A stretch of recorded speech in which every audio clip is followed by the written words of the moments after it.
Hello students, मेरा नाम है गौरव और आप देख रहे हैं हमारा चैनल नागपाल एकेडमी। आज का टॉपिक है हमारा बायनोमियल डिस्ट्रीब्यूशन का। बायनोमियल डिस्ट्रीब्यूशन कैसे करना है। बायनोमियल डिस्ट्रीब्यूशन को करने से पहले आपको प्रोबेबिलिटी डिस्ट्रीब्यूशन आना चाहिए। उसकी वीडियो भी मैंने ग्रुप में डाल रखी है, यूट्यूब में भी डाल रखी है। तो बायनोमियल डिस्ट्रीब्यूशन क्या होता है। बायनोमियल डिस्ट्रीब्यूशन का फार्मूला होता है n combination of r p की पावर आर क्यू की पावर एन माइनस आर होता है। बायनोमियल डिस्ट्रीब्यूशन का फार्मूला होता है n combination of r p की पावर r q की पावर n माइनस r होता है।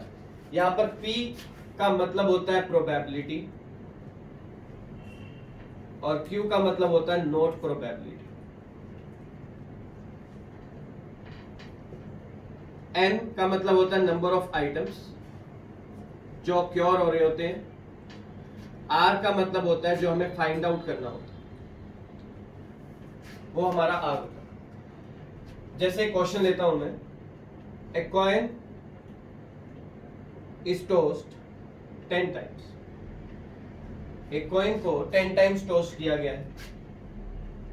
Find the probability of getting 5 heads, at least 5 heads, at most 5 heads और no heads। अब देखिए कॉइन को 10 टाइम टॉस किया गया है तो n की वैल्यू हो गई 10। हेड आने की प्रोबेबिलिटी है 1/2। आपको पता है कॉइन को टॉस करेगा तो हेड आएगा या टेल आएगा। हेड ना आने की प्रोबेबिलिटी भी है 1/2। ये जो 5 हेड्स निकालने हैं ये हमारे पास है r की वैल्यू है 5। अब फार्मूला लगा दीजिए n combination of r p की पावर r q की पावर n माइनस r हो जाएगा। n है हमारे पास 10, r है हमारे पास 5, तो 10 कॉम्बिनेशन ऑफ 5 p मतलब 1/2 की पावर 5, 1/2 की पावर 10 माइनस 5 हो जाएगा। तो आउटपुट आएगी 10 कॉम्बिनेशन ऑफ 5, 1/2 की पावर 5, 1/2 की पावर 5 हो जाएगा। और n कॉम्बिनेशन ऑफ r को सोल्व करने का फार्मूला होता है factorial n, factorial r into n minus r होता है। मतलब 10 कॉम्बिनेशन ऑफ 5 है तो सोल्व होगा 10, 5 और 10 माइनस 5 हो जाएगा। तो इसको सोल्व करेंगे तो जो रिजल्ट आएगा वो आंसर आ जाएगा। एटलीस्ट 5 हेड्स है। एटलीस्ट 5 हेड्स का मतलब होता है कम से कम 5 हेड तो होने ही चाहिए, 5 से ज्यादा भी हो सकते हैं। एटलीस्ट का मतलब होता है कम से कम 5 या 5 से ज्यादा। 5 से ज्यादा का मतलब क्या होगा, कम से कम 5 का मतलब क्या है, r की वैल्यू 5, 6, 7, 8, 9 और 10। r कभी भी n से ज्यादा नहीं हो सकता। n 10 है तो r n से ज्यादा नहीं हो सकता। 5 से स्टार्ट करना है और 10 तक जाना है तो r पहले r की जगह 5 रखेंगे यहाँ पर, तो आएगा 10 कॉम्बिनेशन ऑफ 5, 1/2 की पावर 5, 1/2 की पावर 10 माइनस 5, फिर 10 कॉम्बिनेशन ऑफ 6, 1/2 की पावर 6, 1/2 की पावर 10 माइनस 6, 10 combination of 7, 1/2 की पावर 7, 1/2 की पावर 10 minus 7, 10 combination of 8, 1/2 की पावर 8, 1/2 की पावर 10 minus 8, 10 combination of 9, 1/2 की पावर 9, 1/2 की पावर 10 minus 9, 10 combination of 10, 1/2 की पावर 10। अब 1/2 की पावर 10 तो सब में कॉमन आ जाएगा और इन सबको ऐड कर देंगे, जो रिजल्ट आएगा वो आंसर आ जाएगा। एट मोस्ट 5 हेड्स का मतलब क्या होता है, ज्यादा से ज्यादा 5 हेड होने चाहिए, 5 से ज्यादा नहीं हो सकते। ज्यादा से ज्यादा 5 हेड का मतलब है 5 या 5 से कम होंगे। इसका मतलब ये है कि r की वैल्यू 0, 1, 2, 3, 4 और 5 पे निकालना है और इन सबका सम कर देना है। मतलब पहले r की वैल्यू 0 पे निकालेंगे, फिर 1 पर, फिर 2 पर, फिर 3 पर, फिर 4 पर, फिर 5 पर और इन सबका सम कर देंगे। r की वैल्यू 0 का मतलब है 10 कॉम्बिनेशन ऑफ 0, 1/2 की पावर 0, 1/2 की पावर 10 माइनस 0, 10 कॉम्बिनेशन ऑफ 1, 1/2 की पावर 1, 1/2 की पावर 9, 10 कॉम्बिनेशन ऑफ 2, 1/2 की पावर 2, 1/2 की पावर 8, 10 कॉम्बिनेशन ऑफ 3, 1/2 की पावर 3, 1/2 की पावर 7, 10 कॉम्बिनेशन ऑफ 4, 1/2 की पावर 4, 1/2 की पावर 6 और 10 कॉम्बिनेशन ऑफ 5, 1/2 की पावर 5 हो जाएगा। तो ये जो रिजल्ट आएगा ये आंसर आ जाएगा। नेक्स्ट आगे बारी आती है नो हेड्स की। नो हेड्स का मतलब होता है आर की वैल्यू 0 पर निकालनी है। आर की वैल्यू 0 का मतलब है n combination of r, p की पावर r, q की पावर n माइनस r होगा। r की जगह 0 रख देंगे यहाँ पर, तो 10 कॉम्बिनेशन ऑफ 0, 1/2 की पावर 0, 1/2 की पावर 10 माइनस 0 हो जाएगा, और इसको सोल्व करके जो भी रिजल्ट आएगा वो आंसर आ जाएगा। आई होप आपको समझ में आ रहा होगा ये।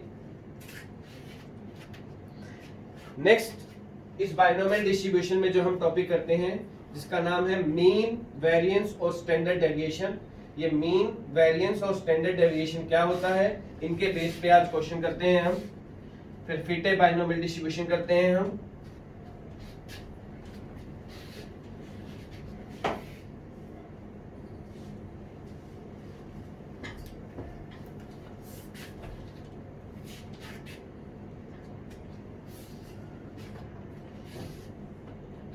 देखिए बाइनोमियल डिस्ट्रीब्यूशन में एक होता है मीन जिसका फार्मूला होता है एनपी, एक होता है वेरिएंस जिसकी वैल्यू होती है एनपीक्यू, और एक होता है स्टैंडर्ड डेविएशन जिसकी वैल्यू होती है रूट एनपीक्यू।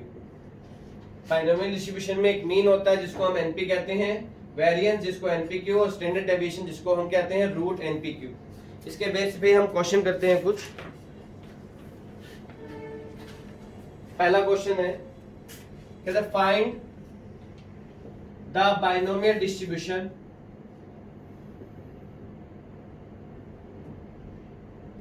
सिर्फ देगा 6 और 1/2 ऐसे दे, और x की वैल्यू 3 पर आउटकम निकालनी है। एक और क्वेश्चन है, find the mean of binomial distribution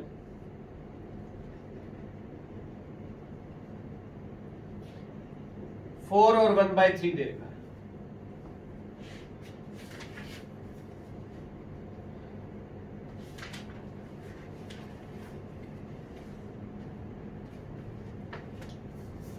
next हमें कहता है if the sum of mean and variance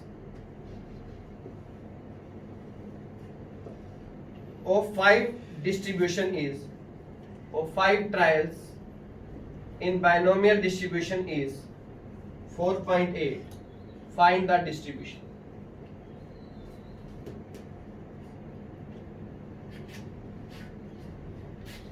next अगला क्वेश्चन हमें कहता है कि अगर हमें मीन दे रखा है 3, वेरिएंस दे रखा है 3/2, हमें बाइनोमियल डिस्ट्रीब्यूशन निकालना। आइए हम इस क्वेश्चन को करते हैं। देखिए, find the binomial distribution. Binomial distribution की वैल्यू जो होती है वो हमेशा होती है n, p। बाइनोमियल डिस्ट्रीब्यूशन की वैल्यू होती है हमेशा n, p। मतलब ये n है और ये क्या है, p है। n की वैल्यू है 6, p की वैल्यू है 1/2। तो आप सबको पता है q जो होता है वो 1 - p होता है। p अगर 1/2 है यहाँ पर पुट कर देंगे तो q की वैल्यू कितनी आ जाएगी, 1/2 आ जाएगी। x की वैल्यू 3 का मतलब है कि हमें r की वैल्यू 3 दे रखी है और उस पे वैल्यू निकालनी है। तो फार्मूला क्या होता है, n combination of r, p की पावर r, q की पावर n माइनस r होता है। n कितना है हमारे पास, 6 कॉम्बिनेशन ऑफ r, p की पावर r, q की पावर n माइनस r हो गया। r की वैल्यू 3 यहाँ पर पुट कर देंगे तो आउटपुट आ जाएगी 6 कॉम्बिनेशन ऑफ 3, 1/2 की पावर 3, 1/2 की पावर 6 माइनस 3 आ जाएगी। ये आंसर आ जाएगा हमारा। नेक्स्ट आगे बारी आती है, कहता है find the mean of binomial distribution. आप सबको पता है मीन के लिए बाइनोमियल क्या होता है, n और p होता है। n हमारे पास 4 है, p हमारे पास 1/3 है, और मीन का फार्मूला होता है np। मतलब 4 की 1/3 से मल्टीप्लाई कर दूंगा तो मीन आ जाएगा हमारे पास 4/3 आ जाएगा। बस that's it, this is answer आ गया। आगे कहता है sum of mean and variance of 5 trial is 4.8। 5 trial का मतलब है n की वैल्यू 5 दे रखी है, मीन और वेरिएंस का सम मतलब np प्लस npq हमें 4.8 देगा। अब n की वैल्यू 5 यहाँ पे रख देंगे, 5p प्लस 5p, q मतलब 1 minus p is equal to 4.8।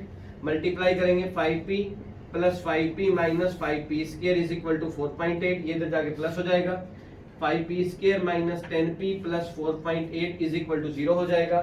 10 से मल्टीप्लाई कर देंगे, 50p square minus 500p, 100p plus 48 is equal to 0 हो जाएगा। अब इसके फैक्टर बनाने हैं हमने। इसके फैक्टर कैसे बनाएंगे हम? यहाँ से p की वैल्यू निकाल लेंगे, यहाँ से जो p की वैल्यू आएगी वो उठाकर यहाँ पर पुट कर देंगे, q इज इक्वल टू हो जाएगा 1 माइनस p, और वो आंसर आ जाएगा।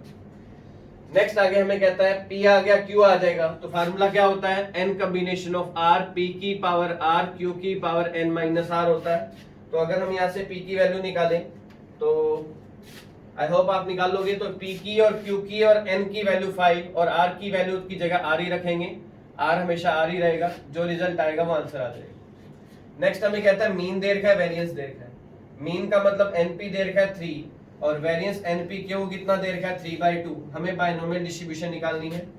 np की वैल्यू 3 यहाँ पर रख देंगे तो 3q इज इक्वल टू 3/2, तो q की वैल्यू आ जाएगी 1/2 और p होता है 1 माइनस q, मतलब p हो गया 1 में से हाफ गया, हाफ हो जाएगा। p है, q है हमारे पास, p की वैल्यू 1/2 यहाँ रख देंगे तो n/2 is equal to 3, n की वैल्यू 6 आ जाएगी। n आ गया, p आ गया, q आ गया। फार्मूला होता है n combination of r, p की पावर r, q की पावर n माइनस r होता है। n है हमारे पास 6 कॉम्बिनेशन ऑफ r, p की पावर r, q की पावर 6 माइनस r हो जाएगा। और यहाँ पर r की वैल्यू 0 से 6 के बीच में कुछ भी हो सकती है, तो यहाँ पर सिर्फ इतना ही लिखना है। ये जो रिजल्ट आएगा ये रिजल्ट आंसर आ जाएगा। तो ये क्वेश्चन है हमारे बाइनोमियल डिस्ट्रीब्यूशन में मीन के बेस पे, वेरिएंस के बेस पे। उससे पहले जो क्वेश्चन था वो सिंपल बाइनोमियल डिस्ट्रीब्यूशन का क्वेश्चन था। अब जो टॉपिक कराने जा रहा हूँ मोस्ट इंपोर्टेंट टॉपिक है, पेपर में 100% आएगा। तो उस टॉपिक का नाम है फिट ए बाइनोमियल डिस्ट्रीब्यूशन, कि बाइनोमियल डिस्ट्रीब्यूशन को फिट कैसे करते हैं।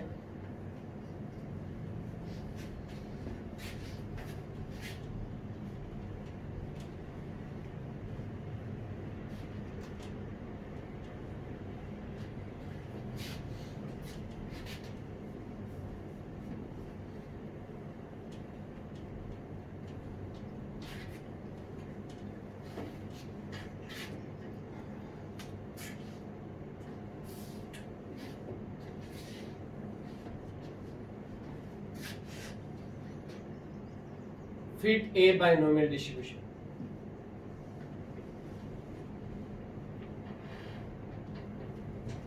ये बाइनोमियल डिस्ट्रीब्यूशन को फिट कैसे करते हैं? फिट करने के लिए हमें एक x दे रखा होगा और एक p दे रखा होगा। क्या क्या दे रखा होगा? एक x दे रखा होगा और एक p की जगह हमें f दे रखा होगा। अब क्वेश्चन कैसे करना है? x की वैल्यू हमेशा 0 से स्टार्ट होगी, f की वैल्यू कुछ ना कुछ देर की होगी। हमें सबसे पहले f की x से मल्टीप्लाई करते हैं, 0 × 3 0, 4 4 9 और 20 आ जाएगा। इन सब का सम करेंगे, 20 9 29